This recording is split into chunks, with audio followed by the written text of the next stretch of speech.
Gravity is all that I know. She's over me. She's over me. She comes in with her hypnotic dance. She holds me here with only a glance. She's over me. She's over me.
All right, ladies and gentlemen, we finally made it. We got everything underway and rolling here. I hope I've remembered everything. Let's see if I'm muted. Nope. I am live and under control and in charge. I am the Sarge. Welcome, everybody, to the show. Hope you're doing great. This is our Wednesday night's extravaganza of fun. It's the Wednesday weirdness, as always. We love getting into the 2-hour shows. It gives us a lot of time with you guys. And of course, by we, I don't mean me. I don't mean just me. I mean myself. Turn on your mic.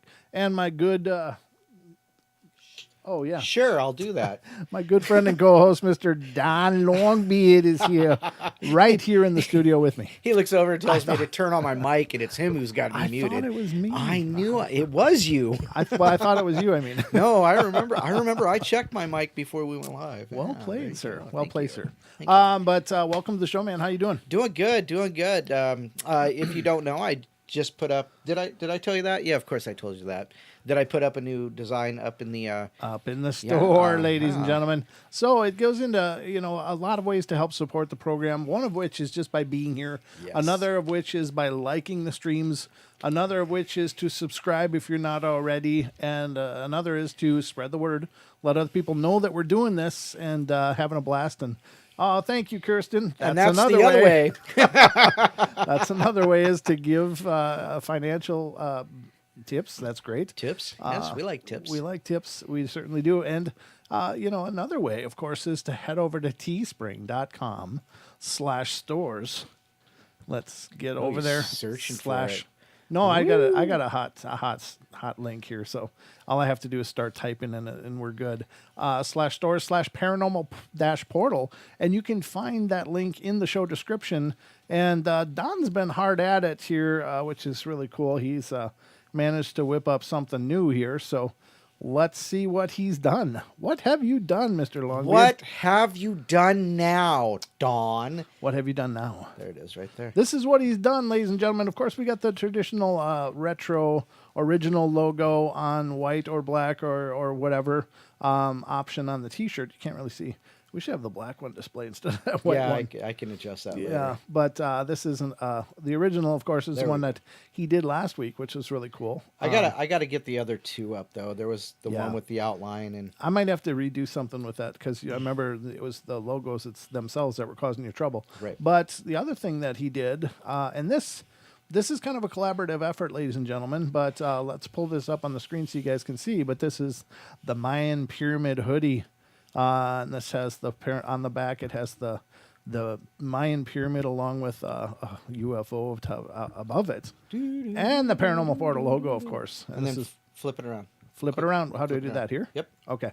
And on the front is the Chrome logo. The Chrome stock logo. Chrome logo. So all kinds of wonderful fun. It's a zip-up hoodie. That's a brand new addition to our lineup here on Teespring. You can get to the other ones. What? Oh, here. There's the regular hoodie. The regular hoodie. Classic hoodie. Plastic. Oh, and it came out big Chrome logo on the front. And then, the pyramid on the back. Pyramid on the back, yep. And then the shirt. And then the shirt, which is big on the front, party in the front, and party in the back. Woohoo! It's a probing party. Yeah. Don, you brought it home, didn't you, brother? Had to. So this is the new design that's out now. This design is a special one to us. It was designed by a good friend of ours, a gentleman by the name of Thomas, who runs the site tfetch.com. And if you go over to tfetch.com, they've got links to just a gajillion different shirt designs and vendors and stuff. He does a great job. He also evaluates it, and he only puts up the good stuff. I mean, he doesn't put up the trashy cheapos and stuff. He really is dedicated to quality and promoting the finest stuff out there and the best prices as well. So definitely check out tfetch.com. That's TEEFETCH.com. So he designed this logo for us, this design, and Don has managed to get it on a shirt and showcased already in just a real quick amount of time, which is wonderful. And Don just represented up in here. That's all I'm saying. So nice job. And so that's the new addition over on our Teespring store. And again, that's teespring.com/stores/paranormal-portal. The link is in the description. It's in the description down below on your YouTube. I'm sitting here doing this. I'm doing this, and it's on the wrong camera. Yeah. So that's me. I don't know, ladies and gentlemen. I don't know. I don't know. I just don't get it. I don't know why. So yes, indeed. That's cool. Very cool. So that's one of the new additions, ladies and gentlemen, that have just come up as of today. So those are ways to help support the show. Oh, and don't forget, there's a special code until Christmas Eve. Xmas 2020. Xmas 2020 is the special code. Yep. Tin of food. You know what she's talking about. Oh, Miss Julia, are you talking about? So, ladies and gentlemen, today Santa's elf showed up and brought me a bucket of love. And I'm telling you, this is some amazing stuff in this adorable Let It Snow tin. And inside of this tin is encapsulated little chunks of love. And this is in the form of fudge by our very own Black Tree, Julia. Don? Oh, yes, I must have a piece. Thank you. An offering from the bin. And this stuff is amazing. Oh. Wish I could share it with you guys, but... Trust me, I wish I could share it with you. But then I'd have less, so... Oh, fudgy. All kinds of fudgy goodness in every bite. Thank you, Julia. This is delicious stuff. Thank you so much. I wish Christmas came more often because this is getting to be kind of a... You okay over there? That's actually really, really good. Yeah, it's really, really good. Nice and rich. It is very rich. This has kind of become a tradition now that Julia brings fudge to the show. So thank you, Julia. This is delicious stuff. Amazing. and it went right to my heart. As opposed to the waistline. No, it went there too, but it stopped in my heart on the way. It stopped. It stopped to say hi. How you doing over there? As long as it doesn't stop my heart, I'm okay. But that's another wonderful thing. This is the season of giving, and she definitely gave. So thank you, Julia. That's delicious, amazing stuff. My diet hates you, but my tummy loves you. So what do you do? Take one for the team, Don. Yep, took one for the team. All right, so the phones that are still not working, ladies and gentlemen, just on the front end. So you know I've been working on it a little bit today. Sent out some messages trying to figure out what the hell's going on. We're now on a week without phones. I got to clear my palate here. No phones for the whole week, huh? It's been a week now. Hasn't worked at all, huh? No, it's like they just ring, and will not answer. So I don't know what the hell's going on. But I've sent out some inquiries into finding out what the hell is going on because these aren't free. They cost money, and so far we're not getting a lot of value for our bucks here. So just so you know, I'm working on it, but unfortunately we can't do it. So that's kind of the laundry list up front. So I hope you all are ready because it's time for the show. We're going in. We're going in, and in we go.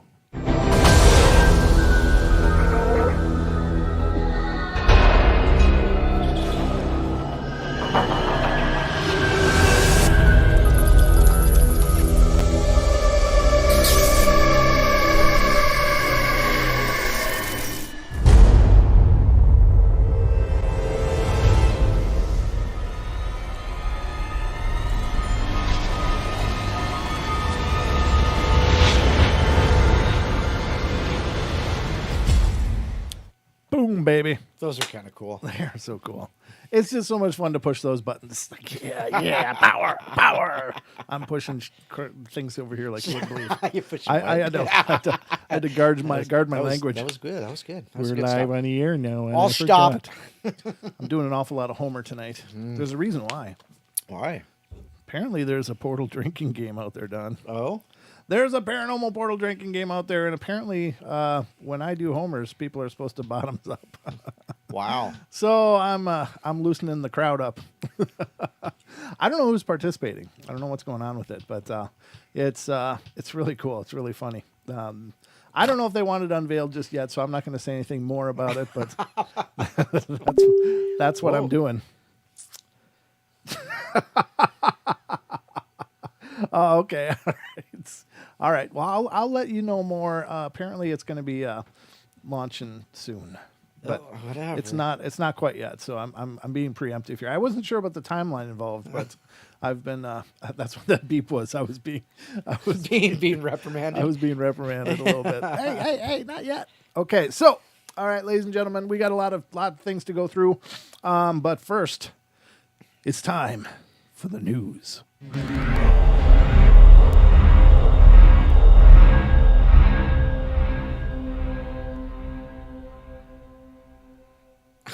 Welcome to the Paranormal Portal News Desk. I'm your host, Brent Thomas. I'm also over here. Looks a lot like the other desk, but use your imagination here. I'm doing the best I can. But we got some cool stories to go through on the news tonight, ladies and gentlemen. If I can just read, this is one I wanted to read to you guys.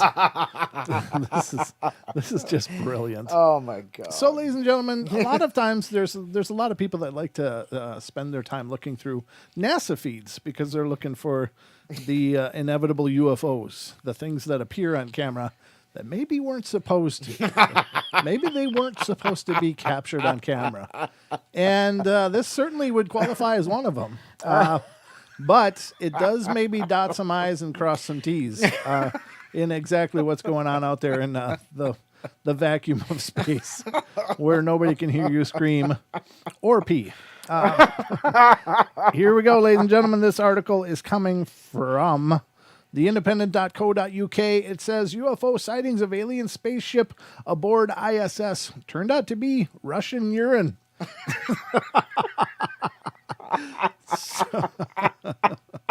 So apparently they just jettison that stuff out into space. They're not refiltering it for drinking water. They're just out, done.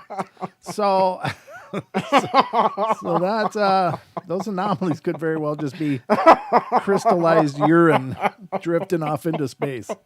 So it says British astronaut Tim Peake, who has recalled the moment he thought he saw a UFO in space during his time aboard the International Space Station, ISS. Major Peake became the first British astronaut to join the ISS when he spent 6 months aboard the orbiting laboratory in 2015. I'm sorry, ISS. ISS. If you haven't do a P to that. During his time on board, Major Peake said he once saw 3 lights moving in formation before they were joined by a fourth. So we were perplexed until we realized that what we thought were faraway lights of alien spaceships were actually very close, small droplets. Major Peake told the Graham Norton Show, what was happening was liquid leaking out of a Russian probe vehicle, crystallizing instantly and reflecting the light. What we were seeing was Russian urine. Well, it was unidentified for a while there. Major Peake hopes to return to space in the next few years despite the initial trepidation he felt on this first mission. There's always a thought at the back of my mind that I'm rolling the dice, but the overriding feeling is of adrenaline-fueled excitement, he said. I'd love to go back, absolutely. In fact, we are all slated for a second mission between now and 2024. I'm waiting by the phone. So there you go, ladies and gentlemen. Apparently, astronaut P can sometimes be confused for UFOs. The PISS. The PISS. That's not what you'd expect, right, Don? And every time you said peak, I could only hear P. Major P says. Major P. He had to take a major P. He saw these lights in formation. That's what's funny. It's like the P is in formation. That's awesome. That's why there's no P in my ool. You forgot the P in your pool. Yeah, let's keep it that way.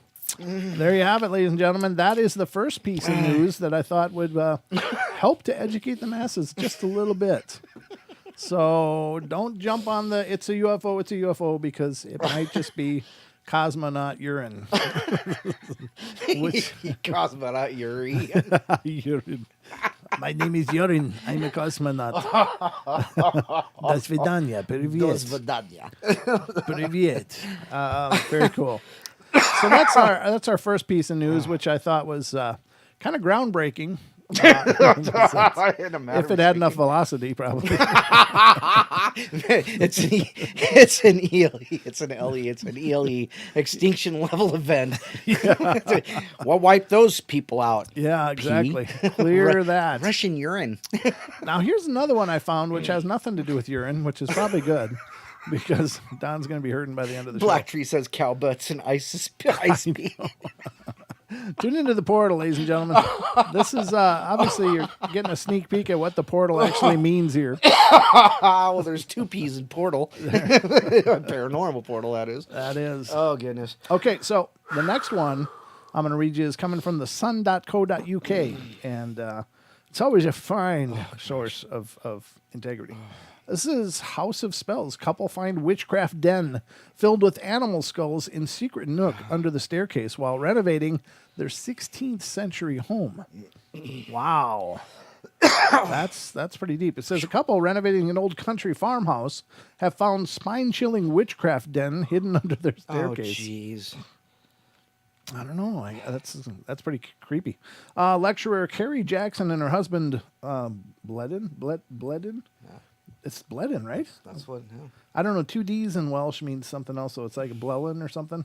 It's 2 D's can be an L sound in Welsh. I know that, but I'm going to just say Bledin for now. I'm not sure what it's supposed to be. Discovered animal skulls, poison-filled bottles, odd shoes, and a half-eaten hat. Half-eaten? Half-eaten. Okay, while restoring their 16th century home in Denbigh, northern Wales. Yeah, it's Wales. Horse skulls and the skulls of other animals were among the creepy finds. Yikes. Let's see. Where's the start again? Okay. They spotted... can I close this? Yes, please. Yeah, thanks. They spotted the eerie bundle stuffed under the ancient staircase. and removed it to find an array of mystical items set out by previous owners to trap witches and demons. Carrie said Blellan was working in the room next door when he saw something through a hole he'd made in the wall. The staircase had been built across a sealed-up medieval doorway that once connected different parts of the house, and the void underneath it had become exposed by the repairs carried during the old timber frame, being carried out on the old timber frame. It was really eerie to peer into the darkness and make out all the objects inside, and initially we could only see a couple of shoes through the rubble. There you go with old shoes. That's been used for a long time, including in the Americas, as a ward against witches and dark evil forces. Shoes. People would wall them up into the walls and stuff. It was crazy. It was a very eerie. The Grade 2 listed farmhouse known as Plas Ushaf in Denbigh, North Wales, had been in her husband's family for generations. The late medieval owners had laid out odd shoes, horse skulls, and rusted gun barrels to ward off evil. Wow. Other creepy items included a terrifying painting of a woman nicknamed Vicky, who was mysteriously stuffed behind the shutters in the parlor. Old boots, or odd boots, old receipts, and bottles full of both poison and perfume. Huh. Carrie added, but as we kept pulling them out, more and more were found until eventually we lined up 8 odd shoes, all for the left foot and ranging from heavy men's work boots to toddler shoes, along with the remnants of a horse's skull, a wool hat, and parts of a gun barrel. Okay, so if it's wool, that was why it was half eaten. Okay. Oh, okay. The shoes were in a remarkably good state. You could even still make out the imprint of their owner's feet. That's not crazy or anything. There's an old superstition that says witches would enter homes between places such as staircases, or at twilight or the chiming of midnight. It says odd pair of shoes were laid out to trap witches and demons. There's the shoes. Old creepy painting nicknamed Vicky hidden behind parlor shutters. Oh, wow. That's pretty crazy. They found Russian roulette of perfume and poison-filled bottles. Which one do you want to apply? The Grade 2 farmhouse known as Plas Ushaf in Denbigh, North Wales. I mean, it's think of that, how old that is. My God, that's amazing. People believe that by leaving out items such as shoes, witches or demons would be attracted to a scent left by the wearer. And once they entered the shoe or boot, they were unable to reverse back out and were therefore trapped. So, is there demons in those shoes then? Other theories suggest that perhaps they would then become so distracted by the novelty of the find that they would leave the family alone. There were also lots of notations about why anyone would conceal horse skulls in houses, and we wondered if there was perhaps a connection to Mary Lwyd, ancient Welsh New Year's tradition of wearing a white sheet crowned with a horse's skull and traveling from house to house, singing or reciting poetry. That's not weird. Yeah, no, that's totally normal. We also found a smaller skull, but we're not sure what animal it belonged to. Carrie says she's not afraid of the witch's remnants. The couple actually carefully put back the skulls and shoes to protect the house for another few hundred years. Well, there you go, ladies and gentlemen. I don't know where these ideas came from. So if the witches or the demons or the bad spirits put on the left shoe, they'll get what if they put confused. on the right shoe? I don't know. Well, there aren't any though. They said No, it they're was all left lefts. shoes. Yeah, so there must be something to the whole. You never left. want to. You don't want them to put on the right shoe. That's right, because then it's just the wrong shoe, and they get frustrated and leave because they can't find the right shoe. That might be the issue. That might be it, The ladies and issue. gentlemen. There's a reason for it. That's crazy though. I don't know where these legends were born. Why? I mean, who pulled this up as a way to get rid of witches and demons? I mean, it's like, wow. It's weird advice, but this is how they live, folks. And this is again, I know that the shoes was definitely used in the Americas, and it makes sense because, of course, the people that ended up in the Americas started in a lot of them European. So the tradition should be similar. What the? What? Sometimes I regret reading the chat. Okay. I have no idea what that's about, but okay. Oh. And ladies and gentlemen, in light of the phones not working, if you have something to say or comment, put it in capitals, and hopefully Don will see it. Hopefully. Yeah. Hopefully. There's no guarantees we ever see anything, but we try. Let's see. Was there anything else here that I wanted to... Oh, this one. Yes. Oh, definitely this one. This one's coming from animalien.com, ladies and gentlemen. This one I'm kind of excited about because this is really bizarre. First, we're going to read the article. Excuse me. It does come with a video. It's apparently on a Russian surveillance camera caught this. And, it's Fresno. Never mind, California. I thought this was Russian as well. No, this is Yep, I know. This is the one I showed you earlier. Right. Okay. So this is coming from Fresno, California. And it is a strange stickman creature filmed on surveillance camera. More than 10 years ago in the California city of Fresno, a surveillance camera captured a white moving object that looked like a living stick with legs. Something similar to the other day was filmed in an unnamed U.S. state. On June 5th, 2020, a video surveillance camera installed on a private residence captured something very strange. So I guess it's this year, but we don't know where. The video was uploaded by a user of the Reddit website in the nickname of MGen1990 and said that it was filmed near his father's house. Due to the fact that the house is located in a remote forest area, several surveillance cameras with motion sensors are installed on the house at once. Okay, they start recording when a living object approaches the house. Most of the time, we see recordings with deer, foxes, sometimes with bears, and so on. But last night, something rather strange was recorded on their camera that we just can't explain in any way, writes MGen1990. The object that came to the camera is really unusual, and it's not a humanoid type and doesn't look like an animal. A white wand-like object walks around the trees as if searching for something or looking around. It is noticeable that he doesn't dare to step on the illuminated territory of the courtyard and keeps close to the trees. What do you think? I'm here to tell you, I watched this video with Don. I watched it a few times, and this is plenty weird. Really plenty weird. But yeah, that's why I thought it was Russian, is all of this up here. So it was posted apparently on a Russian YouTube site or something. But anyway, let's check it out. I didn't believe it had sound, but I'll mute it all the same just in case. So here it is. Watch this area of your screen, folks. And I'm here to tell you, it looks like whatever it is comes out of the tree. But keep an eye on that area and tell me what you think. Here we go. We're playing, and there's the camera adjusting. There's little raindrops. There it appears. Boom. There it is walking. That's a freaking broom or something. It's like Mickey Mouse doing that magic stuff again. I don't know what it is. And you can see it like almost like it merges into the tree or something. It's really strange. And you can see it off to the side. There it is up higher, like it stretched out and then came back. What the hell is that?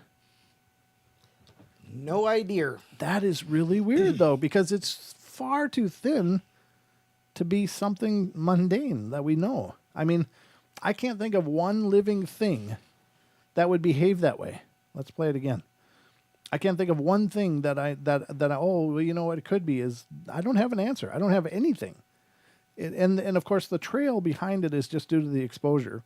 The frame rate of these security cameras are pretty low. They're just meant to capture an image of something that can be used to, press charges or whatever. They're not cinema quality at all. So, but there it is again. What the hell is that, huh? It is just weird, but it does seem to like come out of the freaking tree, which really kind of cooks my bacon. Seriously, the way it just comes out. There it is. Boom. It's out. I don't know what to make of this, but I often say, what is possible? How much stuff is out there? Well, there's this out there too now, apparently. And I don't know what that stuff means. What is it? What could it want? How does it survive? Is it physical at all? Is it just spiritual? It does seem to have a light shine back in that corner there. Cha-Cha says it's a tree gremlin. A tree gremlin? Sure. Oh, I guess that's as good a guess as any, really. I mean, there's no knowns here, so I'm just looking. I thought I caught an eye shine or something real quickly there, but let me back up just a little more. No, I guess not. There's no light shine that I thought I picked up a little light shine, but eye shine or something. But no, just just weird, folks. I don't know what this is, but it's very strange. Is it a hoax? Why? Why would somebody go to all this trouble to make a really grainy, fakey looking hoax? Usually, when people are hoaxing things, they're working on making Blair it Witch Project. right, right. But they're usually working on making it look real, you know. And this is, I mean, this is Butterface. so far out. It's so weird. I don't know what to make of it, Don. What's your thoughts? I have no idea. I have no idea. Yeah, me either. It's definitely interesting. I mean, without, just on the surface of what it looks like, I Right. mean, it literally looks like two toothpicks just kind of, doing this across the Yeah. across the yard, Right, So- like animated chopsticks Yeah, or something. exactly. I mean, you can't really make out the legs too much. You can see there's something going on in that there's- region. In certain spots, you can see the legs separate. Okay, yeah. Yeah, Oh, but- that's fair enough. Yeah. Yeah, crazy. That's weird, folks. I don't know what it is. I'm absolutely perplexed. But there you have it. Let's see. Is there anything here that I should bring up? Just gonna give this a quick refresh because I didn't look in this site first. I guess the Arecibo Observatory, the radio telescope, is now completely collapsed. So it's done, folks. The Arecibo's gone. Arecibo's gone. What the hell? That's funny. Okay. Oh. Yuri Geller apparently apologizes for Pokemon lawsuit Yeah, I know how you feel about Yuri Geller. in another attempt to stay relevant. Yeah, good for him. Well, whatever the case, I guess that's the news, folks.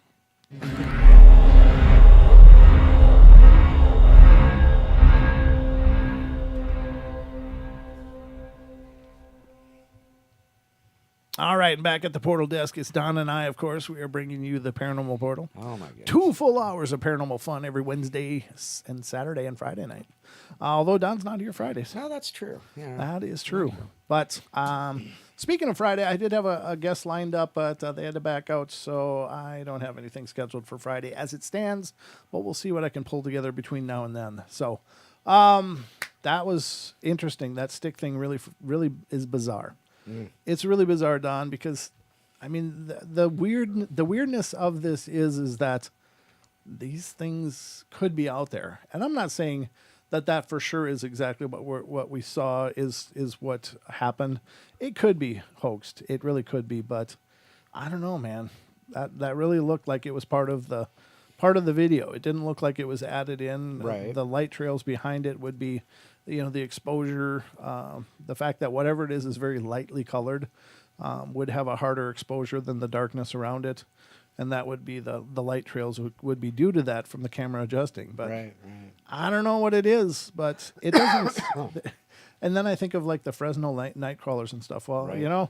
maybe they are out there. As silly and stupid as I think they are, maybe there is something to those too. I don't know, because that's a walking stick. For God's sakes, it's a stick, Don. That was a stick. It's a stick, Don. Gosh, okay. It's a living stick, Don. My God, what else could be out there? Anything could be out there. Oh, hey, shout out to T-Fetch. He showed up in chat.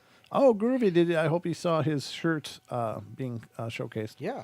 I hope you saw that, brother. Thank you so much for that design. And definitely, ladies and gentlemen, again, check out tfetch.com for all of your T-shirt needs, because he's really on top of it. It's what he does. So, and he's very good at it. Wow, did you know you could go to ring.com and people post weird videos Oh, I on didn't. ring.com? That's where somebody found that. Oh. So you can actually go to the website. Dad busts a few moves to help baby nap. Kids talk to military dad every day while he's deployed. Aw. And these are all on the Ring cameras. So Oh, that's cool. Yeah, that's fun. That's not a resources I've ever checked out, but yeah, that'd be fun to look through, just to see what's going on. I know there's a lot of strangeness that's been captured on rings. So here's the thing: like with the search for Sasquatch, it's probably going to be helped quite a bit by dash cameras, because a lot of sightings are Bigfoot crossing a road. So as more dash cams are put in, somebody's going to be capturing this more and more commonly. That's going to be a part of, hey, check this out. I have proof. I got the new Patterson Gimlin film, and it's off the dash of my car. And I think that's also some of the weirdness that happens around people's houses will probably be because, security systems and Ring doorbells. There's Black Eyed Kids videos. Stop. Now you're On Ring. freaking me out. I'm telling you, people have caught black-eyed people walking up to doors, and that's plenty creepy. But anyway, that's that stuff. I hope you enjoyed the news, everybody. That's still a newer segment here on the portal, on our 2-hour shows, and I love doing it. Just kind of breaks it up, doesn't it, Don? Yes, it does. And it's actually really cool, just having that difference, certain things, especially when you're talking about Russian pee in space. That was friggin' hilarious. That was weird, huh? Yes. That was pretty weird. You just never know. You just never can tell, folks. But we got some articles here to go over with you. Some stuff. Was that you? What? Yes. Oh, okay. I just heard like that. Yeah. And I was like, it sounded like a staticky thing. But we got some UFO sighting I wanted to discuss with you guys. This is coming from UFO sites, UFOinsight.com. And it's an article here that I wanted to talk with you about. So y'all ready? Because here go. The Baffin Island UFO sighting. And this is yet another pilot report. So these are like pilot reports. And I think, I don't ever like to discard or diminish the value of anybody coming forward saying, hey, I've seen something. I can't explain. I don't understand what I've seen, but it's weird. And, but when you hear a report from like a mechanic driving to work versus a pilot driving to work or at work flying a plane, obviously it seems to me that the more schooled observer or the more trained an observer is, the more credible the report comes. Like, so a pilot is used to being up in the air. They're used to seeing all of the things that should be up there. And they're also used to, quantifying what they're seeing and able to, at a moment's notice, decide whether there's something they need to be concerned about or not. Now, a mechanic may be a really, pay attention kind of guy, but he still may not really understand some of the unusual aircraft that could be out there. So when reports come from pilots, I think those are the guys that seem to, they're in the sky all the time. So if there's something up there they don't recognize, then there's something really weird going on. Right. Not to say that both can't be very valuable and good witnesses, but just my feelings in a nutshell, take it or leave it, whatever. But this says the Baffin Island UFO sighting, yet another pilot report. And it says, in UFO terms, 2018 could very well be remembered as the year of the pilot sightings. We have 2 separate reports from commercial airline pilots over Arizona in March, and that is linked, so we can always go back to that. Then in October, several more pilots all appeared to report the same aerial anomaly over southwest Ireland. A sighting, incidentally, that was apparently corroborated by several sightings on the ground at the same time. In November 2018, a sighting was reported by a pilot over Baffin Island in the Nunavut region region of Canada. I'm not sure what region that is. Do you know, Don? That's the region. Yeah. Well, I mean, do you know what that means? I have no clue. Okay, so wherever Nunavut, Canada is, and any of our Canadian friends could help us with that, that'd be great. But while pilots reporting UFOs is nothing new, there now appears to be a sense of urgency to make such reports known on the parts of the respective witnesses, something that in the past they would have most certainly stayed clear of. And what of the location of this particular sighting? The region has a history of strange, bizarre, and unsettling encounters and events, many of which are still very much unexplained. Furthermore, and as we will examine later, reports of strange pings or hums have surfaced since 2016, making this recent activity all the more intriguing. And possibly, if the claims from some of the UFO community are true, all the more unsettling. Before we move on, check out the short news piece below. It looks at the apparently increasing number of UFO sightings in the Canadian skies. Well, that we should be able to show because that's news. That's in the public domain, right? I would assume so. I mean, it's news, folks. So we're going to share some news here. Let's check it out. It's 2 minutes. She's not saying a whole The late great astrophysicist Stephen Hawking believed with more than 100 billion stars in our galaxy, the odds are pretty good that aliens exist. And he's not alone. Every day, people across Canada report seeing a UFO. And while most can be identified, as CTV's Janet Dirks reports, some things just can't be explained. I got it. Oh my gosh. Ooh, that's cool. That kind of reminds me of mine. That strange light in the sky is one of 1,100 UFO sightings in Canada last year. According to the annual survey released by Ufology Research of Manitoba, there are at least 3 such sightings in the country every day. UFO reports are still a thing. People are reporting them in greater and greater numbers every year. Montreal is Canada's UFO capital, with 74 sightings reported last year, followed by Toronto, then Vancouver. It's not that these cities are on an extraterrestrial highway. I don't think that's real. It's a matter of population, says the I don't think that report's was real. author. If a tree's falling in the forest, you need somebody to hear it. So if there's a UFO in the sky, the more people around to see it, the more reports you get. Oh, please. None of the sightings match the drama of the X-Files. The truth is out there. But something was out there, according to 10 campers in Quebec who reported a triangular object that hovered and then flew off. how the One of locals them say drew it. the scene. In Oshawa, a wildlife photographer captured What an the odd-shaped hell? disc in the sky. Wait This a minute, scientist says people should be... Wait a minute. That's a freaking sunflower. that's a sunflower. Isn't it? Somebody just took it, tossed it in there, and took a picture Yeah. of it. Are you ready? Pull! Yeah.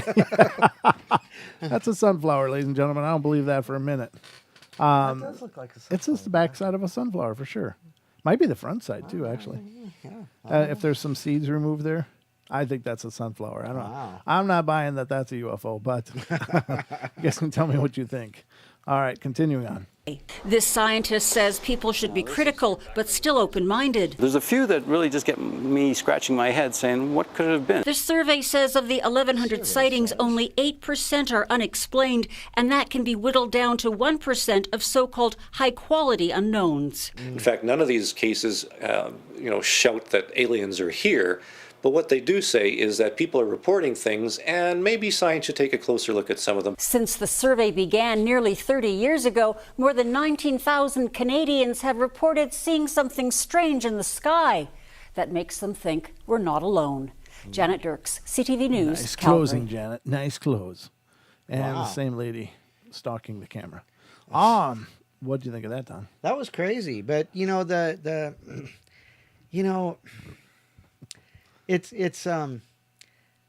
sunflowers. Yeah, you got me stuck on sunflowers now. Okay.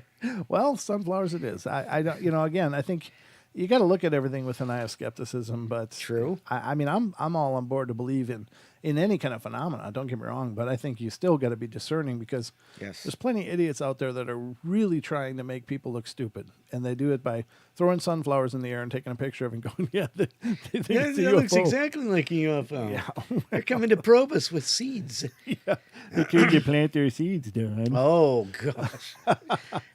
All right, let's continue here. It says, nothing to see or discrete code. At a little after 8 p.m. on the 24th of November, 2018, pilots at No-Liner Aviation. Is that No-Liner? Am I reading that? That's what it looks like. Okay. No-Liner Aviation Boeing 737-200 jet made their way to the Mary River mine near Baffin Island. And as they cut through the darkened skies, however, a strange object was clear ahead of them. They would immediately report the sighting to Canada's Civil Aviation Daily Occurrence Reporting System. That's a huge CADORS. And they in turn would inform the North American Aerospace Defense Command, NORAD, and perhaps that is telling of how serious this incident was perceived. On the incident report, the words in the description are weather balloon, meteor, rocket, Cirvis, CIRVIS UFO. While there are certainly nothing like a smoking gun piece of information within the report, the use of those particular words makes one wonder if they are used as a discrete code of sorts. This is pure speculation on the author's part, and let's face it, we would hardly be confirmed correct if they were. If it would appear, like many cases around the world, that UFO sightings are persistent over Canadian skies.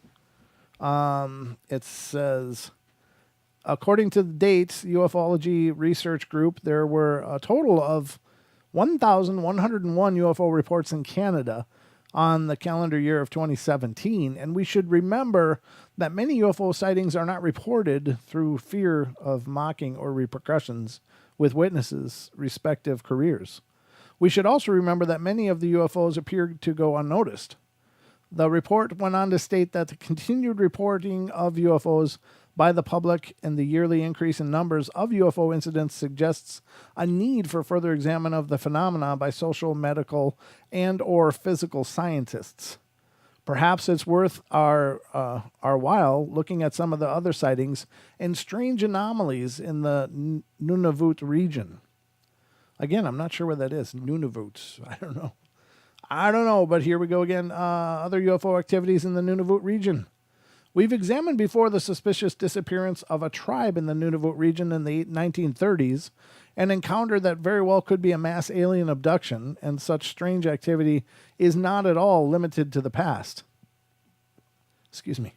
For example, at around 3 a.m. on 16th of September 2016 in Iqaluit,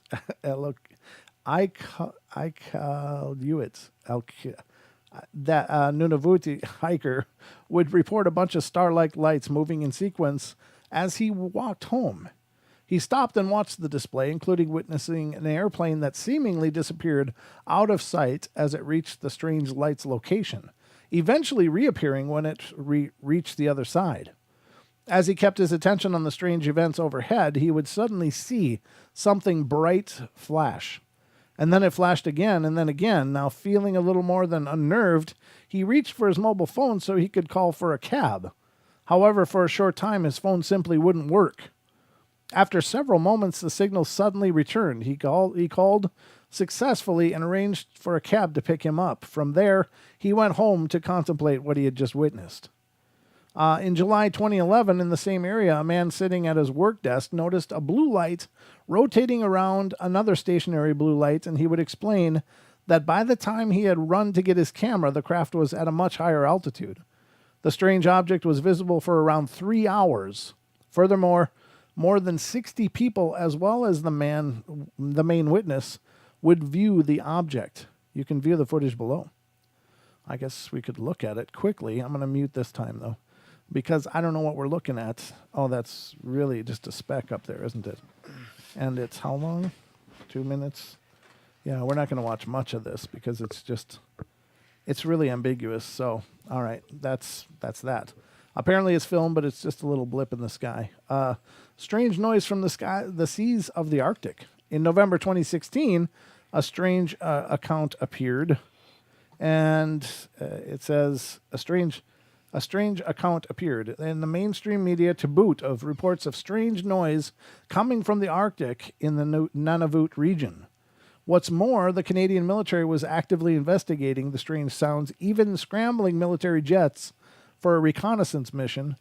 Reports vary slightly as to the sound of this mysterious noise. Some reports state it's like a ping, while others claimed it was a beep.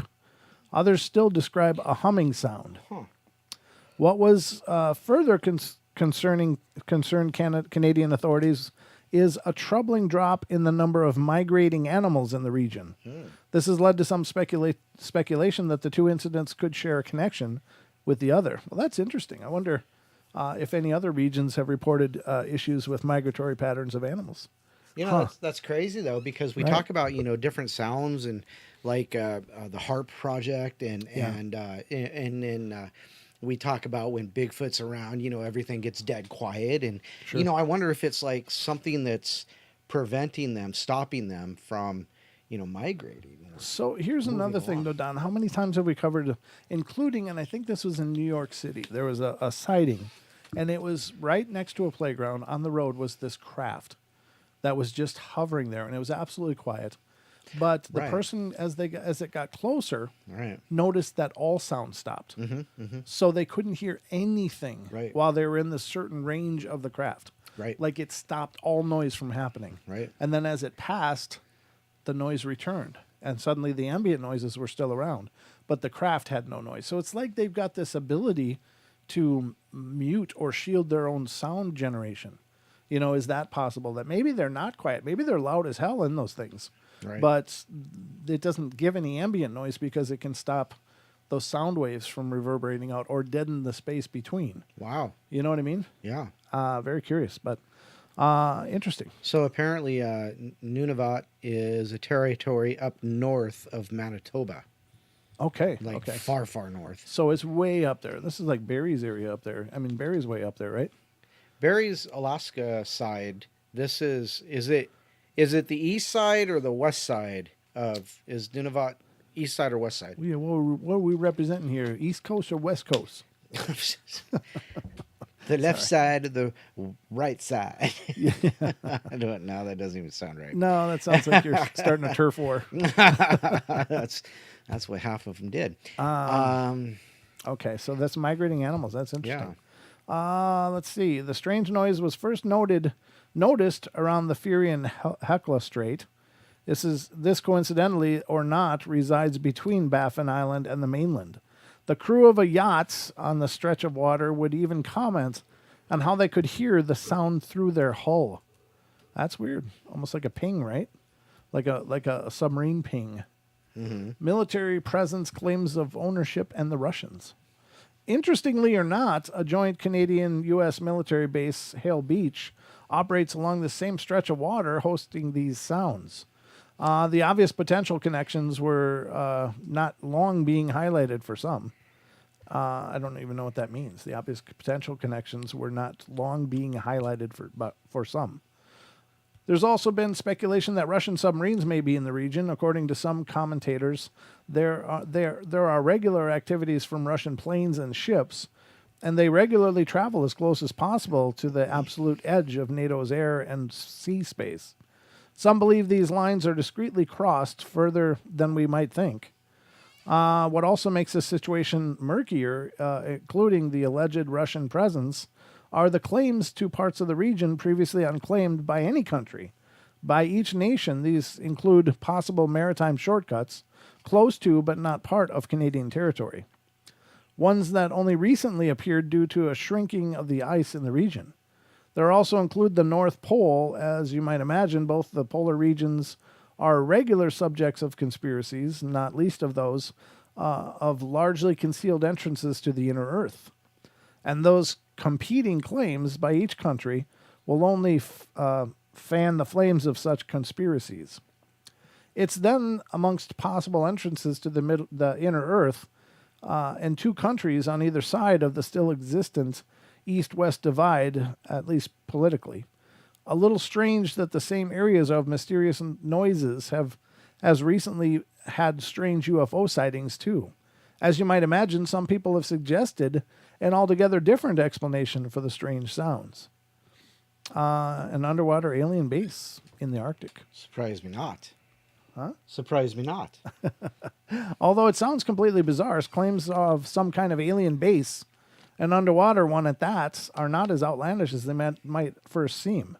Especially, although this is pure speculation, if we draw a connection to the aforementioned military bases in the area, their apparent purpose is to track incoming missiles over the Arctic region. It wouldn't be that much of a reach, however, to think an alternative project runs out of the facility. According to some of the UFO circles, the reason behind the strange noise and increased UFO activity in Canada in general is because of the alien base that likely resides deep under the icy waters. Huh? While not everyone accepts this as even a possibility, it's certainly an interesting claim. And just for the sake of arguments, if extraterrestrials did wish to have a discrete presence on the planet, the polar regions, presuming they could stand the brutal conditions, would be the perfect place. And for those who might subscribe to that hollow earth theory and an existence within the planet, such a base would most likely serve as some kind of entrance or landing bay. Of course, and intriguing as such claims are, we must temper them with a pinch of salt here and there. Oh, shit. A pinch of salt, Don. A spoonful of salt makes the BS go down. That being said, considering the source of the sounds are still a mystery and the Canadian military will no longer investigate, it would surely be foolish, bordering on irresponsible, to ignore them. Should we take from that any investigation has gone underground, away from prying eyes of the public? And if we accept for a moment these strange noises and sightings are the result of an alien base, why have they suddenly started now? And what are they a prelude to? You know, I don't believe it. Wow, that was good. Thank you. You know, here's the thing. Uh-huh. Okay, so yeah, the polar regions would be the best place, simply because there's nobody up there. Okay. Except McMurdo Base, but that's different. But anyhow, the point is, you know, why would they be finding it now? I think it's because I think people are actually starting to pay attention to weird things, you know, things that are just beyond, you know, the normal, you know, everything. You know what I mean?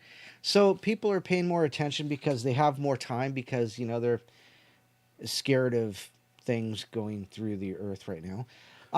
But then again, you know, the hollow earth theory has been around for a long, long time. It's not just something new. It's in the 1800s. Yeah, exactly. Well, longer than that. But yeah, I mean, but, you know, what's to say that they're actually, you know, extraterrestrials?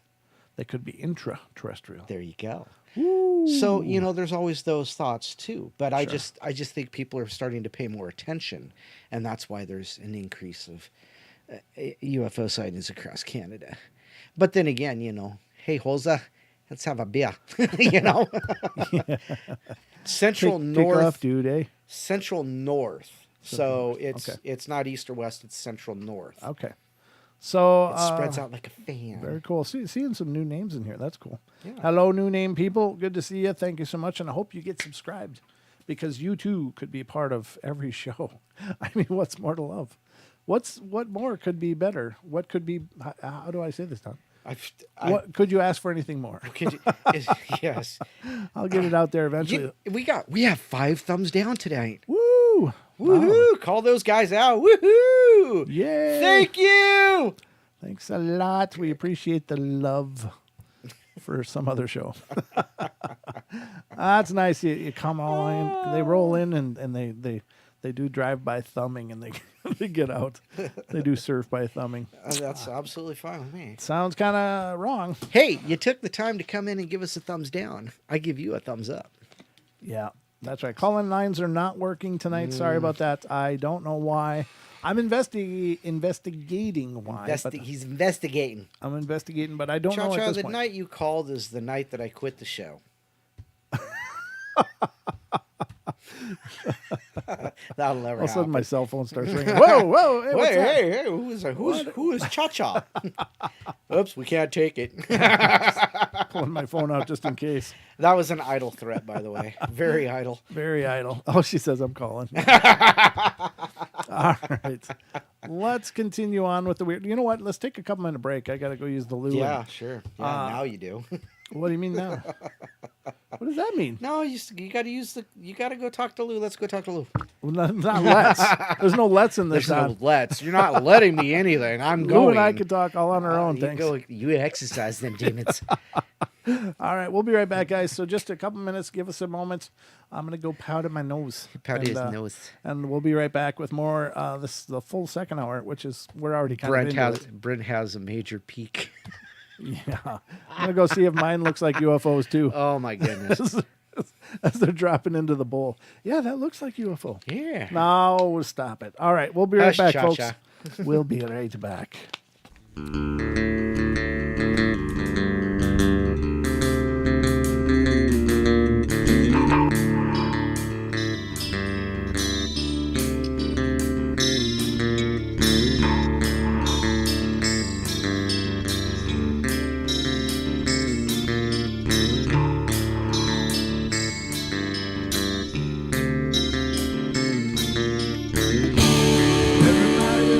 Play their games. Everybody loves to place their bets.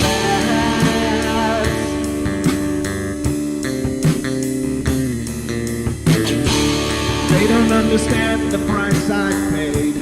They don't care to comprehend.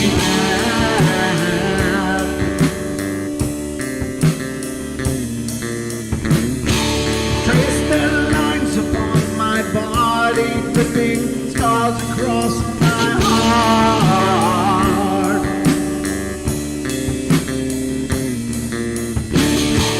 Raging anger boils inside me as their lies keep falling apart.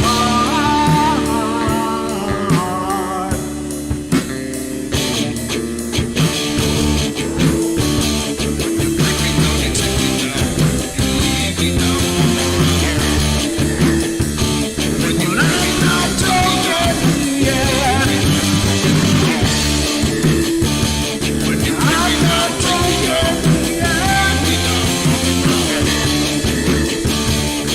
I'm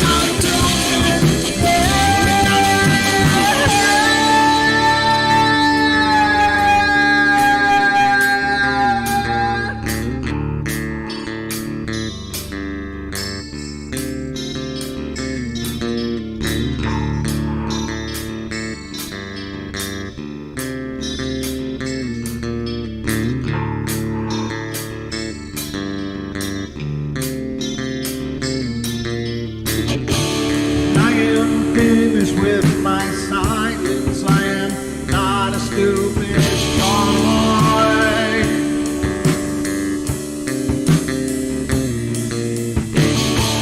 No more breaking me with kindness. Just you dance upon my joy.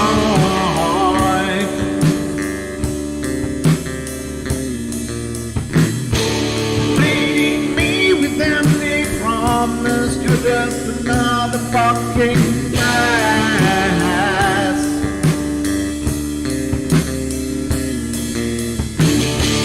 Taking all the slice of my sanity. Just make sure that you're well fed.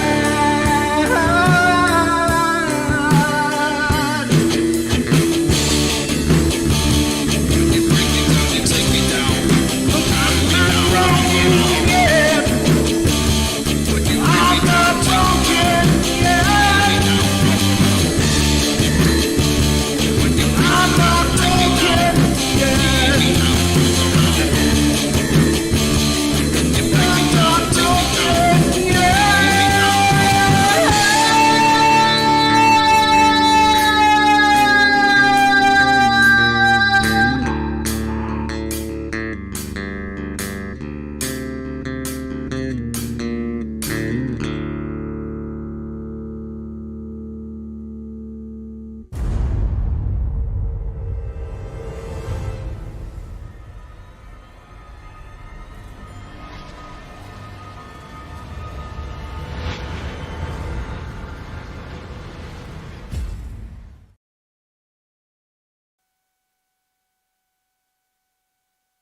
All right, folks.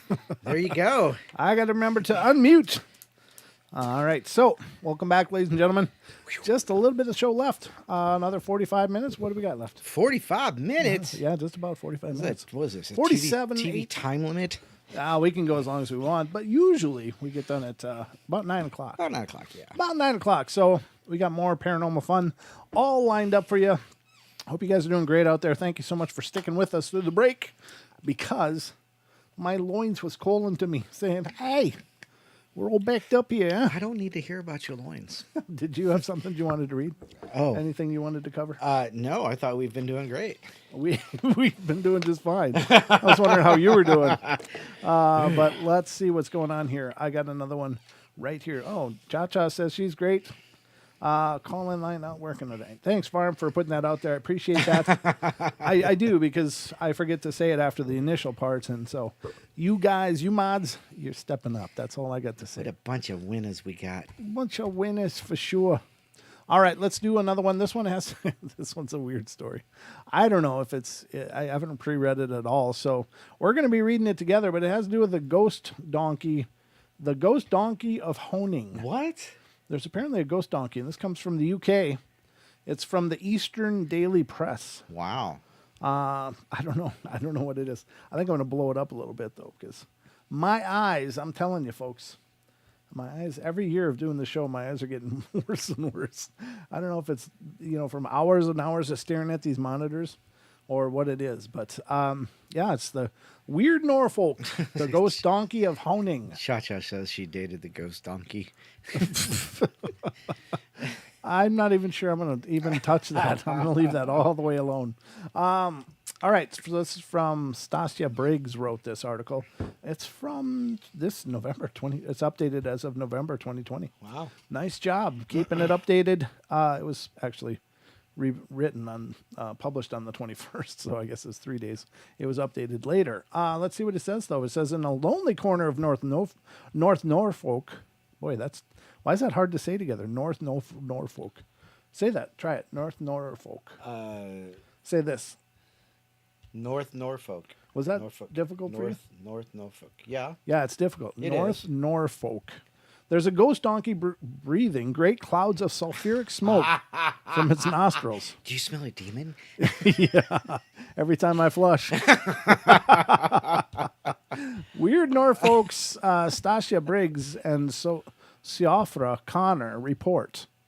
It says, reached by ancient pathways and standing like a lighthouse in the fields, the Church of St. Peter and St. Paul in Honing boasts an unusual parishioner, a ghost donkey.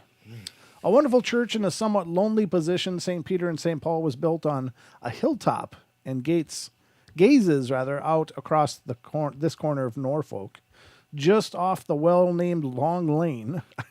I'm assuming it must be a long thing.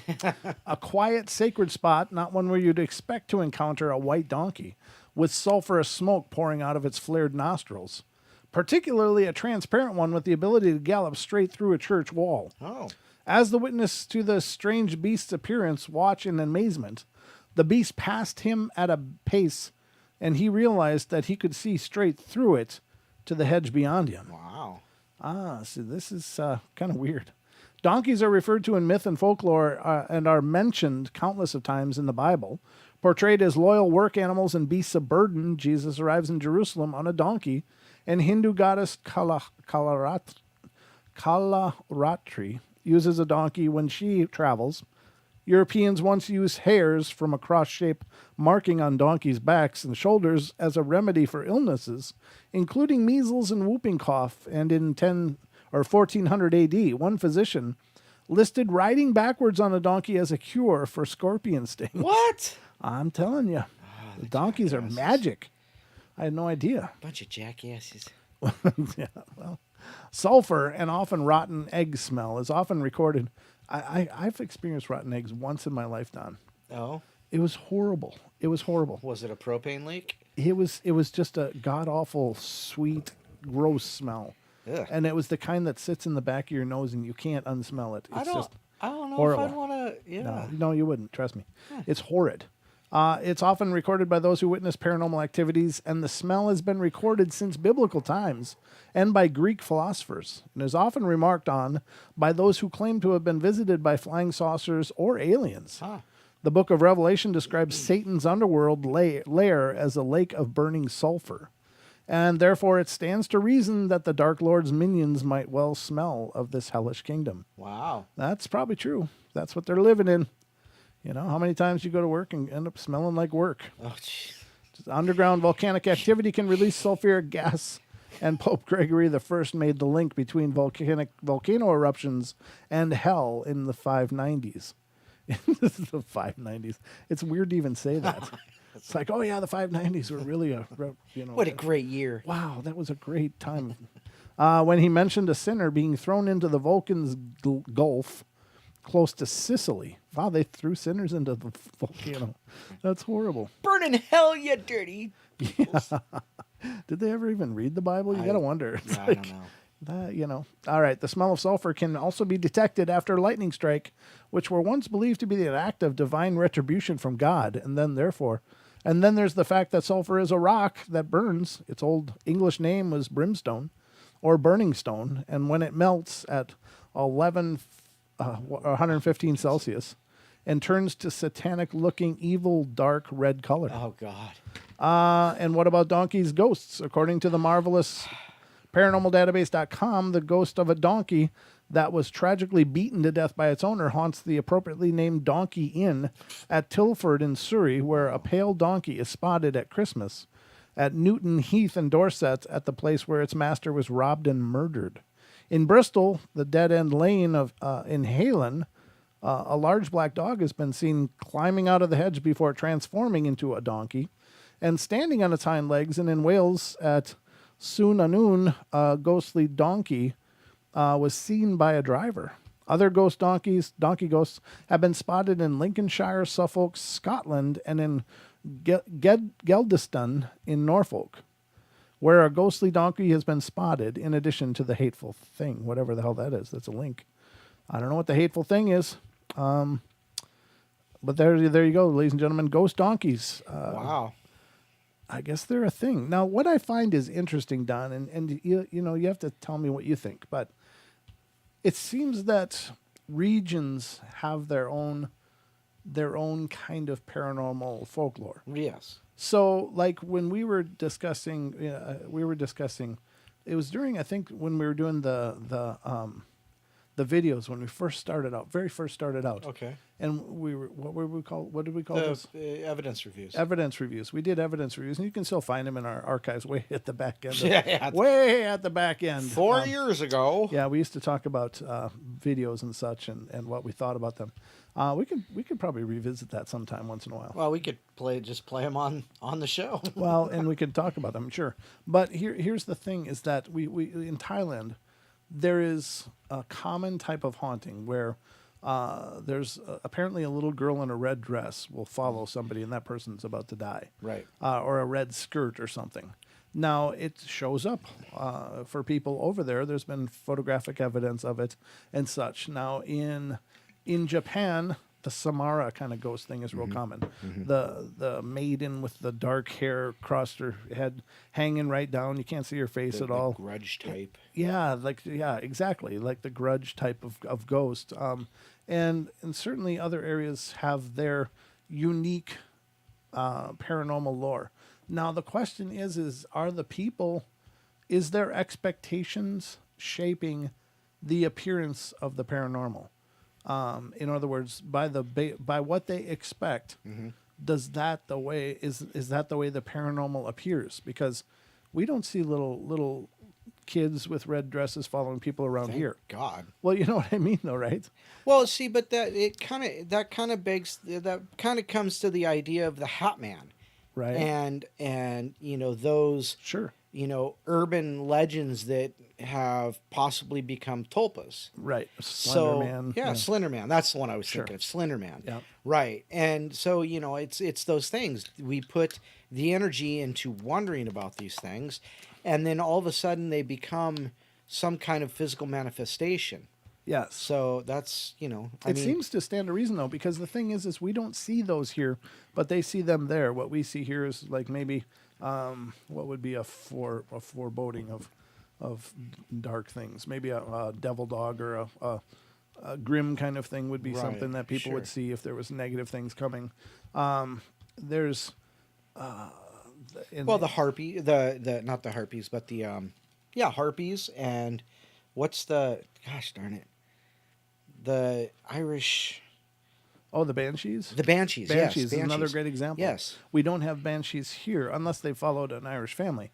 But it's interesting how the paranormal just seems to be a medium of its own. Right. Like things will happen and that have a purpose or intelligence of their own, but it's like it will shape itself to the belief system of the experiencers or the region. Right. And that's what I find interesting. So, like, there isn't just one or the other in these places. Maybe it's that it just becomes what people expect, right, in order to carry whatever message it has to carry. That would make sense though, because you've got this preconceived notion, or you've got this idea, not preconceived notion, but this idea that there is a ghost donkey over that way. Right, that's what I'm saying. Yeah, and so you go and you see exactly what you expect. Yeah, you're manifesting what you expect. Or it's manifesting according to your expectation. True. Yeah, it's So- we see what we expect to see. Right. Yeah, absolutely.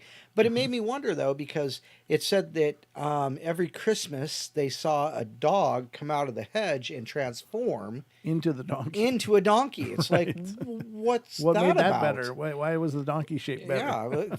Yeah, if you're going to see a black dog, you might as well see a black dog. Right. Yeah, because that's certainly an English thing too. The black dogs are. Mm-hmm, That's nothing. That's not an American thing. It's Right. just part of that whole English heritage as it came over here as well.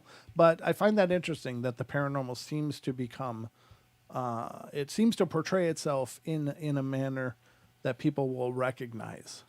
So, in other words, Right. what would happen in Thailand if a ghost donkey started walking around? People would probably be like, "What?" It wouldn't have the same effect as the little girl with the red Right, dress right. following somebody, because they all know what that means. And so, I don't know. I find that interesting that the face of the paranormal changes based upon the region it's experienced in. Right, And right. now it could just be there are many different types of entities that are paranormal. There could be a full catalog. And maybe the ones that look like little girls in red dresses, red skirts are in Thailand. And then the donkey ones are in the UK and the Slenderman one, they live here. But I think it's more to do with the expectations of the people that it shapes the phenomena. Well, Rachel Gets It Right says in the chat, the 3 knocks as a forbearance of death in the family. I heard the story from my Austrian mom, and a lady from Trinidad said she heard the same story. Yeah, the 3 knocks. Yeah, I've heard of that as well. Sure. So is that because that's what was, dare I say, installed? Yeah. Is that the idea that people have the same experience because they were told that's that kind of a story? Yeah, it's a matter of shaping our realities. Yeah, very cool. Rachel gets it right. Yeah, I definitely agree. And certainly some of the knowledge is universal, so it's going to be Right. consistent all around. But I find it very interesting. I do. And like you said, the banshees. That's a very Irish thing. That's not. Maybe there's something similar to it in the Samara Right, things. right. Maybe those are similar to banshees. But the legend of the banshees is that they are spirits that are bound to specific families and lineages. And so I don't know how that all works, but they're not just this this plentitude of banshee-like creatures running around. They're attached to Right, family certainly. lines, apparently. So Huh.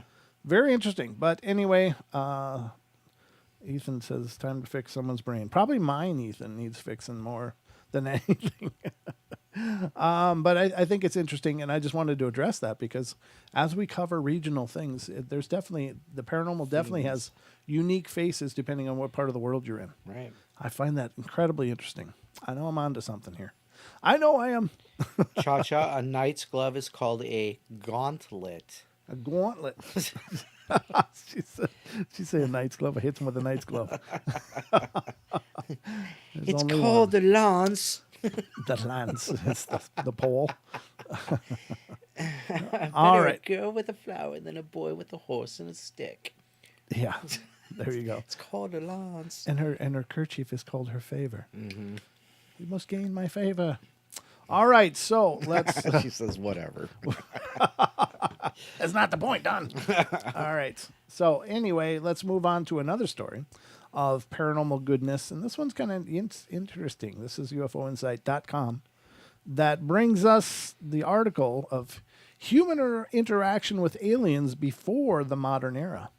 And I gotta give a nod to Paranormal Science Lab, who posted these few articles that I've been reading tonight on their Facebook page because that's of course a longtime friend of the show.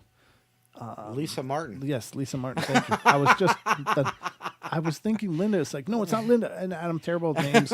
For the record, folks, I'm horrible with names. It's like my personal dyslexia, and it's as frustrating as that is. I remember a face forever. I remember a person and a personality forever.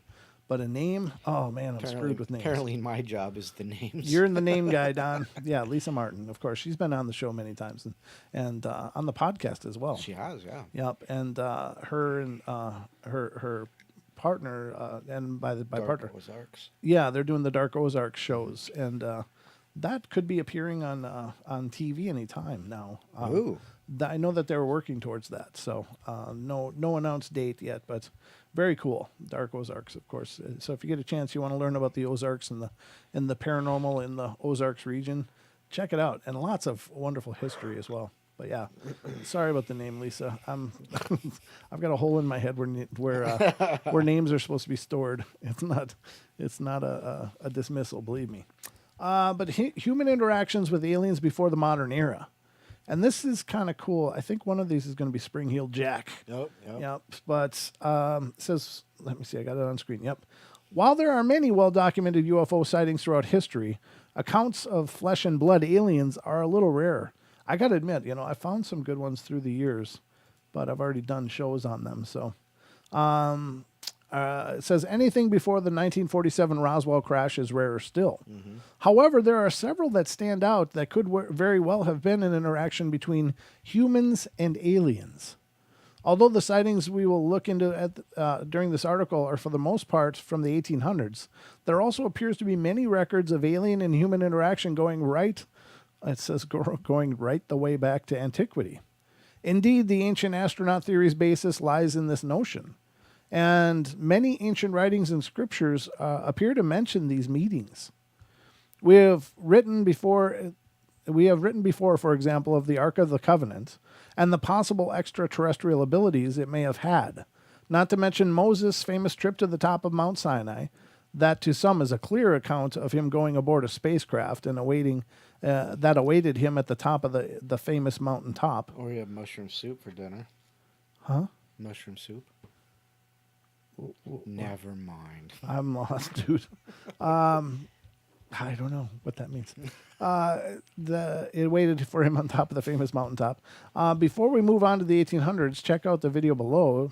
It looks at some of the examples of aliens and UFOs in the Bible and other ancient writings. Well, I'm not going to cover that because that's a History Channel clip, but I can certainly share the link if any of you would like to check that out after the show.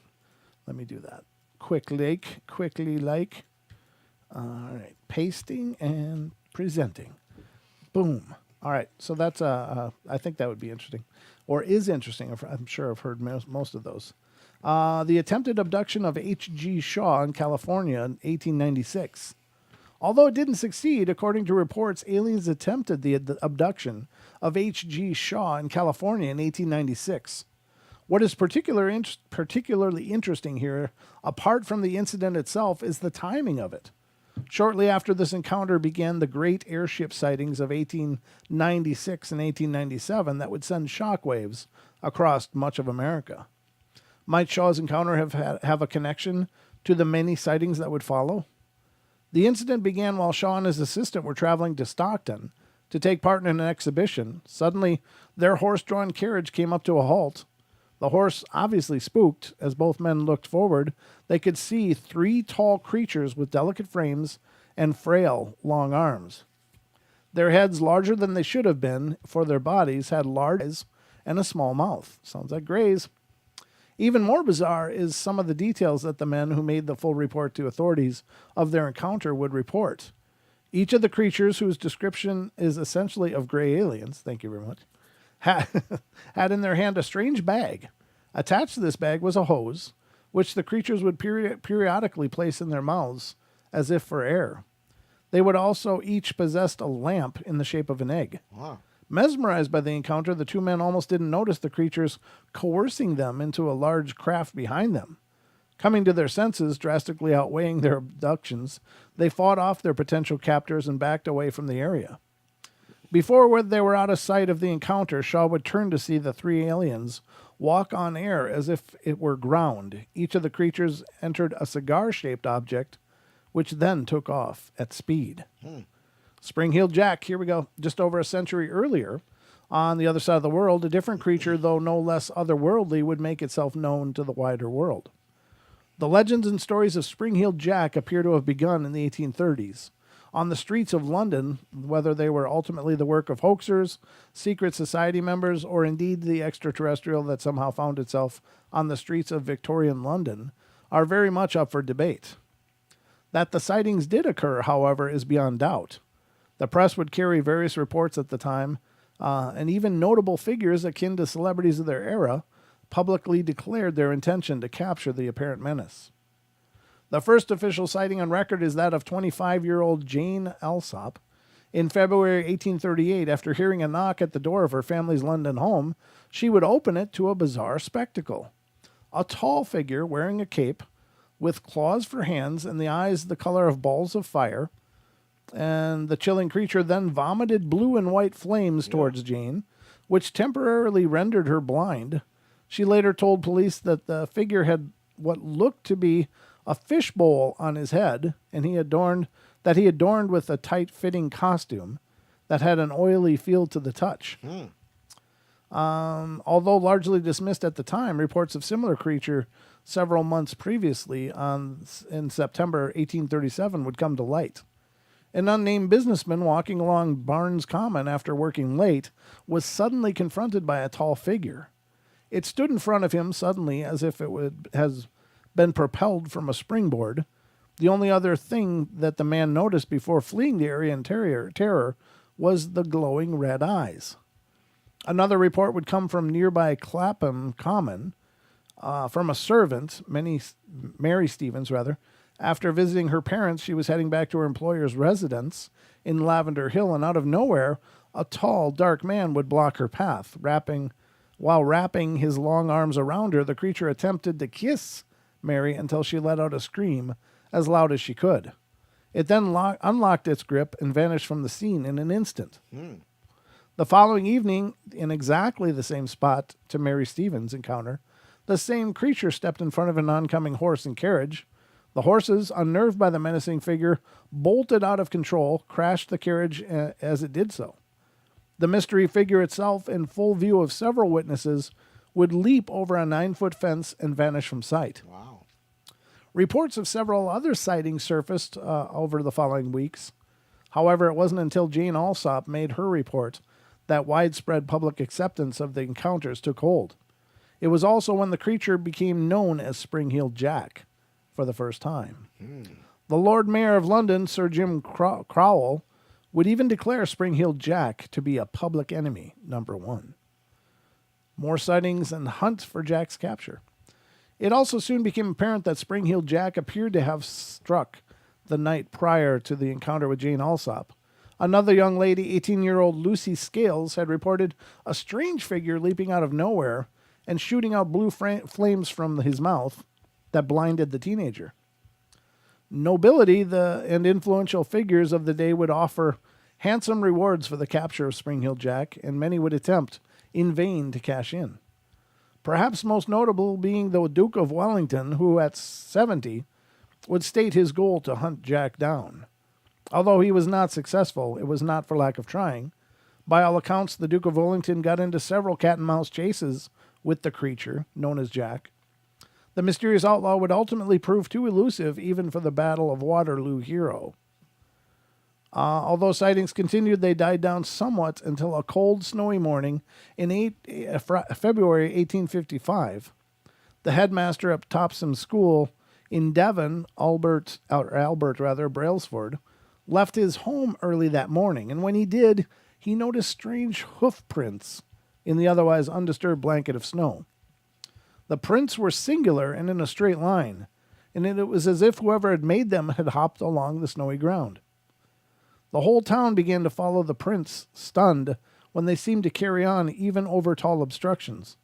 Many panicked townsfolk believed the devil was responsible for the cloven prints. For several weeks, many pitchforks were literally at the ready. This takes a look at Spring-Heeled Jack legend. But I'm going to skip over that. It says, early 20th century sightings. Same creature? ? Strange sightings carried on long into the early 1900s. Whether these are the same creature that terrorized residents of London almost a century earlier is unknown. The sightings, though, are too strange to ignore. In Aldershot in 1877, a person similar in description to Spring Heel Jack failed to stop at a military outpost. The guards fired at point-blank range, and reports state that the figure not only bounded away unhurt, but that not even a drop of blood escaped what should have been fatal wounds. A bulletin of the encounter appeared in the London Morning Post newspaper. One of the guards who witnessed the incident would state that the intruder was no ordinary mortal. Not immortal indeed. Several months later, residents would see similar strange creature on the rooftops of houses in Newport, and then again in Lincolnshire. And every time, scared townsfolk would discharge their guns at the figure, and each time the strange creature had jumped to safety. In 1904, the Everton district of Liverpool, a mysterious creature in front of hundreds of people, passed the time leaping from rooftop to rooftop. In Warrington in 1920, outside the Central Railway Station, a person in a white radiant costume would also appear to be leaping back and forth from the path to housetops. He did this several times before finally jumping in one effortless motion right over the top of the train station. Check out a little video. Nope. That's it. Those are the stories of what could be extraterrestrial encounters. They could be something else, I guess. Could be supernatural. Could be something else. Who knows? Yeah, this Spring Hill Jack thing, that's always been interesting. The thought of this creature that can jump, take incredible leaps and belching fire and this and that kind of thing. It's always been kind of an interesting thought, but yeah. I don't know if it could be. I don't know if it could be alien, not necessarily, or maybe even cryptid, because sure, there's definitely some alien, description, the fishbowl over the head and the tall, long, skinny arms and things like that. But I don't know. I just can't see that as being an actual alien encounter. Sure. It seems more with like I said, with the exception of the fishbowl, seems more cryptid to me. But yeah. What do I know? I wasn't around in the 1830s. Sure. Well, I wasn't either. I imagine it was a different time then too. Of course, there was science and there was the whole there was logic and maybe the people. I think the people were still really willing to accept fantastical claims without needing too much merit. And I don't want to say that this is just a bunch of, hyped up people that saw something they couldn't explain. But it is curious if these reports are indeed accurate. They encountered something, and it seems to have been physical because it did pick and grab and left footprints and so much more. Right. But yeah. what it was, I don't know. The whole cloven hoof thing is really, really weird. Nobody else mentioned the feet other than the person that found the tracks in the snow. Right. But I don't know. Was he wearing? Was he literally had cloven hoofs like a satyr or something, or a satyr, or what? That's the curiosity. One will never know. We'll never know because that's all we got for that story. But I hope you guys enjoyed the little walk down history lane with a possible explanation. Could it be extraterrestrials, or is it something else? And we don't have any conclusions. We don't know either. I wish I could say we came to the conclusion that we got no conclusions. It's just a bunch of claims and in a time that queries, lots of queries. But interesting enough, and I like those kind of stories because I'm not opposed to historical events. It's just I get more excited about discussing things that are happening now. But a lot of what's happening now is built on a lot of history too. So I guess it behooves us to discuss some historical events from time to time. Yeah, but I know Don has wanted to do many Gettysburg shows, and I at the time was like, I'm not real excited about that, but it's certainly something we could look into. As I'm maturing in this, the more I see the merit of discussing, other things in the histories as well. What do you think of that, Don? Okay. Did you ever think you'd hear me say that? No. No, he didn't, folks. And that's true. I usually wouldn't. This is another story I wanted to bring to you guys. And this one's coming from mysteriousuniverse.org. And it's not Brent Swanser, but we'll get to one of those in a moment because he's a busy guy. He's linked me in about 15 articles. Yeah, it's just definitely. awesome. It's like, wow, man, this guy works. He works. But what I wanted to talk, and this is more regionally interesting to me because Don and I are in Idaho. That's where the Paranormal Portal is located, at least this part of it. Yeah, no doubt. We're in the very top of Idaho near the Canadian border, but this article is by Paul Seaburn. And again, mysteriousuniverse.org is a great site, and I can't promote them enough because there's so many amazing the articles to check out there. It's just this treasure chest of paranormal and Fortean reports and articles. So definitely check out mysteriousuniverse.org. Excellent site. So this is Idaho, near the top in both Bigfoot and UFO sightings. Now, granted, this is where I saw my UFO, was right up here. Right. And it was about 6 years ago, I think. Maybe we're going on 7 now. I don't remember for sure. Times and dates are not real big for me either. But I know I saw it, and it was right up here in a place just, what is that? Just a little east of us, yeah. Just east of where we are right now by about 20 minutes. And it was there. It was real big as life and floating above the trees. But very cool. So let's get into this article because Don and I have both, we both checked out a structure along with a case of a lot of missing chickens from a homestead here in this area as well. And the background on this was that there were 30 chickens and suddenly their chickens were disappearing There was like systematically 9. until eventually they ended up at 9 and got a hold of us. Now they had discovered a structure very near to the chicken coop that was almost impossible to see. Right. If you weren't on the other side of it, you would never see it. It was the side that faced the home was absolutely invisible. I mean, you couldn't see it. It was just not even possible. It was very well camouflaged, and it was, we've done shows with the pictures from that as well, but that was right up here too. And of course, this county is one of the most reported on the Bigfoot Field Researchers Organization site, the BFRO, and this is Bonner County. This is the one with the most sightings, so it stands to reason, I guess. But let's read this article and see what Paul found out. It says, Idaho is so much more than potatoes.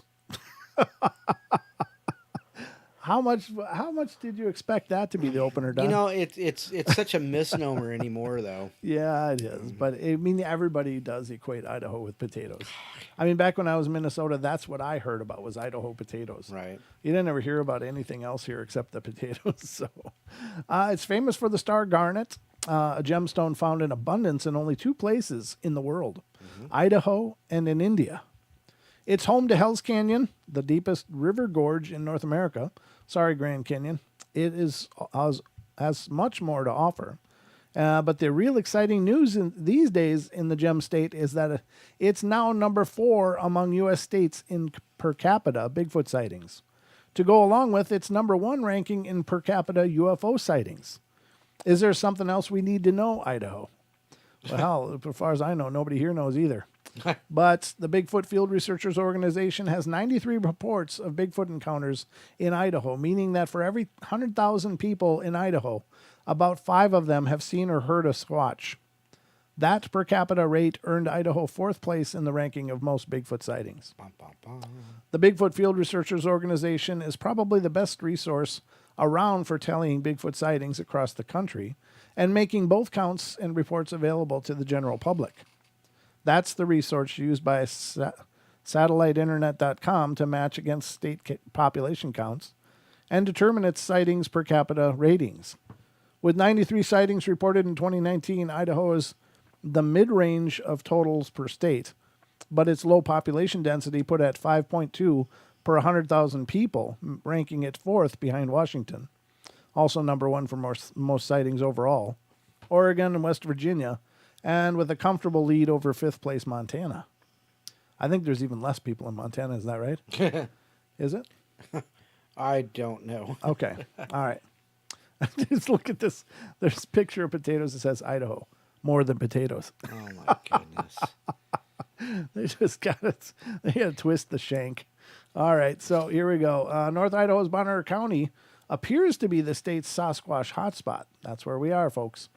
18 of Idaho's 93 sightings were reported there, including one from February 2020 in which a logger hears long roaring sounds on the same property large tracks had been discovered. Wow. Did you ever hear about that? No, I did not. I didn't either. We're going to have to go check that out, find out where that was. The Idaho Statesman and other state media sources bragged about the latest ranking, proving Idahoans are a proud bunch, and there may not be much else to talk about during the coronavirus shutdown. They also reference one number that stays the same every year. Idaho is home to Idaho State University professor of anatomy and anthropology, Dr. Jeffrey Meldrum, one of the most respected Bigfoot researchers in the world. The Bigfoot Field Researchers Organization has no record of sightings in Ada or Canyon counties, though the elusive creature has reportedly been seen several times in the Boise National Forest.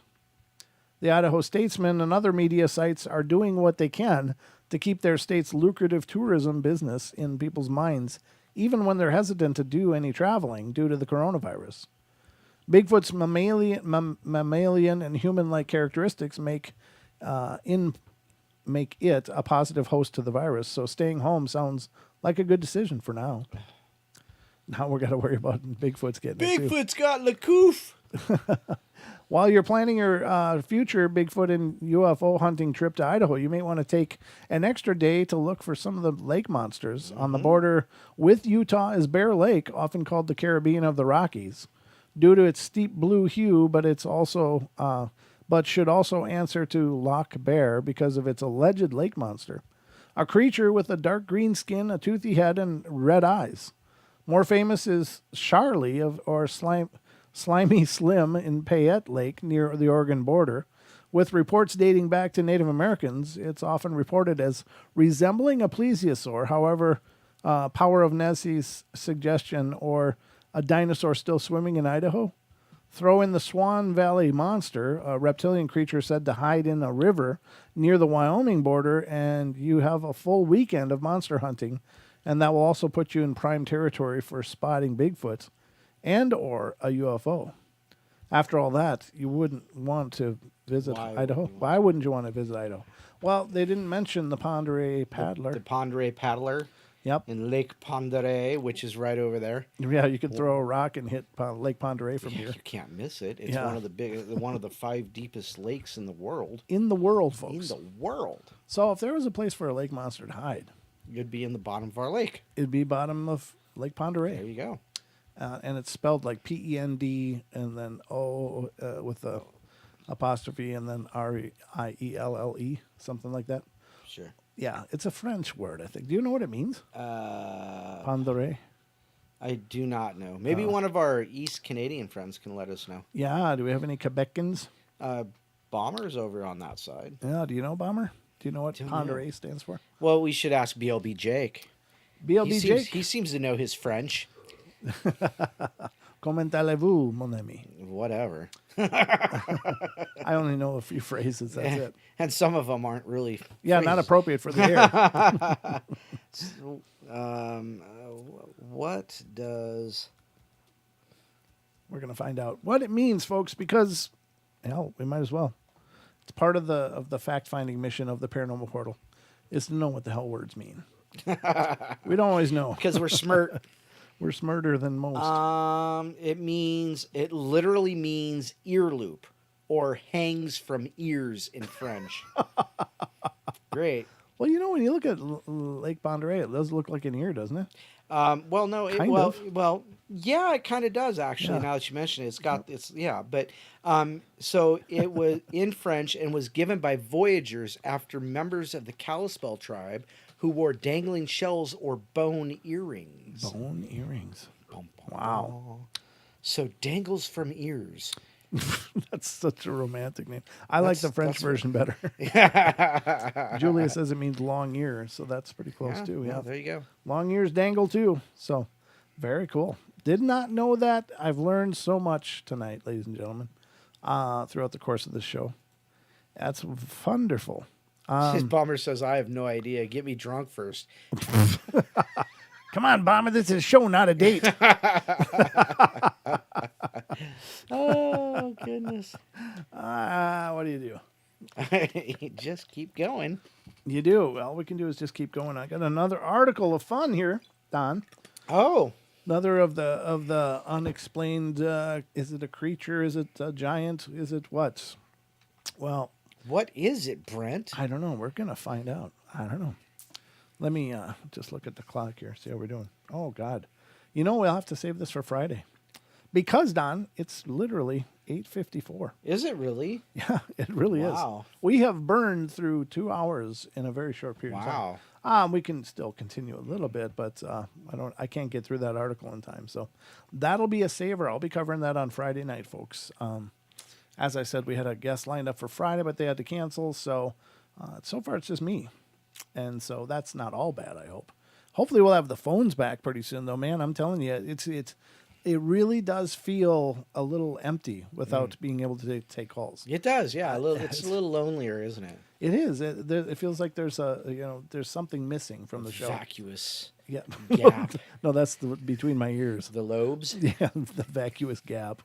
Yeah, but I think it'll be fun to get those back and have you guys be a part of the show again. I'm sorry that isn't the case, but was there any questions throughout the whole show, Don? Nothing? Oh, there probably was that I just missed. Okay, never mind. Well, I said we would try, and I assume we did. I didn't so much because I was reading all the time, but I hope we didn't miss any questions. If there's any questions, now's your time to type them on the chat. Mostly, I just find that they're mostly smart aleck kind of comments. Well, they fit in well here. So yeah, Black Tree just posted the link to the Teespring. We did put up the Mayan pyramid designed by T Fetch. So that's kind of cool. I'm gonna have to get a zip up hoodie of that. Yeah, that I looks need a really new nice. hoodie. I need a lot of new things, but I did finally upgrade my underwear collection, which I'm rather proud of. Why has underwear come up so many times tonight? Has it? Well, underwear and peeing. Because we and covered then, this. we've got UFOs that were actually peeing. the chat's been on this underwear thing. Oh, have they? Okay. Yeah. Well, that's just me tuning in. We're on the vibe, We're all vibing. Most of my underwear could have just been a waistband. There was about 11 Oh those my left. God! Looked like Things I did not need to know. Looked like a cargo net underneath the waistband. It's like, I'm just saying it was important, so I've upgraded my undies. That's awesome. Yeah. Full disclosure. Yes. Full experience. Full support now. Oh my goodness, no support. And no, it wasn't before, but now I'm saying I've changed. It's more that, comfortable. So I hope One thread from going commando. It was more than one thread. I'm not talking I wasn't flossing or nothing. I wasn't going all G-string. Now I know why we have 5 thumbs down. Do you know what's funny about those five thumbs down though? I don't. We've got 68 likes, 5 thumbs down, and 65 people watching. So if I remember my math, 8 plus 5 is 13. Starting to look like an election around 70, here. Yeah, no doubt. An election. Sorry. I had to pull in some of the garbage. The garbage. You're going to call in tonight? Sorry, Cha-Cha. Yeah, well, that's a threat. I do miss that, though. I mean, you guys are definitely a big part of the shows, and it's tough not to hear, from Farm at least, once a night when I triggered him somehow. I've gotten used to the dulcimer tones of Mr. Carlton. But the man brings the information, that's for sure. He does, yes. And that's another show people should check out is Carlton's, of course. Pharmacy Seeds Network. His show is Comrades and Comrades Farms. and Farms, that's right. Yep, that's on his TFR show. Yep. Yep. You know what I was thinking of when you did that? Those Muppets from Sesame Street. Yep. I don't know. I'm kind of random, folks, but that's just the way my mind works. Wow. That's about all I got. Anything left from you, Don? Um, Any fumes in the tank you want to take care no, of? no, those went out a long time ago. I know. But, ladies and gentlemen, we hope you've enjoyed your journey through the portal with us tonight. If you're not already subscribed, please get subscribed and become part of every show.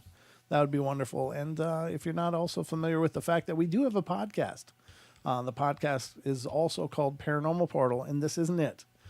First of all, let me just state that because a lot of people think if they watch our YouTube show, they're watching our podcast. The podcast is audio only, and it's available on Pandora, Spotify, iHeart, iTunes, Google Play, Stitcher, and CastBox, and so many more. There's just so many platforms we're out there on. So if you do a search wherever you find your podcasts and you just search for Paranormal Portal, we should be there. And if your platform allows for it, get subscribed. And if you like what you're hearing on iTunes or Stitcher, please leave us a review. It helps a ton. We're newer to the Stitcher platform, so we're trying to establish ourselves in the Stitcher crowd. But we're gonna be relying on you guys a lot for that. So thank you, Brent and Don. Thanks once more. Anytime, Titan. Always a pleasure, brother. And thank you all so much for being here. Good night, Brent, Longbeard and Portal, family weirdos. Yeah, thank you, Ethan. I appreciate that. And to all of you guys. El Shark Diablo says they listen on Spotify. Oh, very cool. Very cool. Nice. I don't think there's a place to do reviews on Spotify, though. I'm not sure. I don't think so. But if there is, El Shark, we'd love you bunches. But wherever you can leave reviews, that really helps. I know I look at them a lot when I'm thinking, am I going to blow my time on this thing I've never heard of? I always look at what people are saying. So Right. the reviews are a very powerful tool to help support the portal. Like I said, there's lots of ways to support us. There's financial means if you're able. But it's Because apparently Brent needs new undies. well, I got those. I'm Oh, going to work on socks next. socks. Oh yes, comfortable socks are a necessity. I know. I've got to get another pair of slippers. Actually, mine actually split on the bottom, so I can't even wear them outside anymore. It sucks. You shouldn't be wearing those outside Come on. anyhow. What are you, my dad? What are you, my dad? What are you, my What mother? are you, my mother called me that once, just once. Nice.